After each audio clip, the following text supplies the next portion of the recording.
mãe, você viu que na minha nova escola o uniforme não é obrigatório? Que bom, né? Mas se quiser, ainda assim dá pra fazer.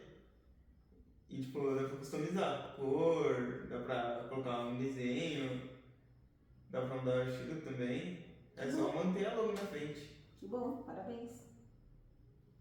E E você pode usar o dinheiro da sua mesada e customizar a sua camisa.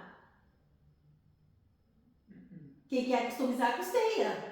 Pra isso serve a sua mesada, pra você comprar essas coisas extras aí, ó, certo? não, pra isso que serve o seu dinheiro. Ah, meu dinheiro acabou. Acabou. Tá bom, eu espero até mês que vem. O mês que vem, o mês que vem, o mês que vem, não te darei, não te darei, não te darei.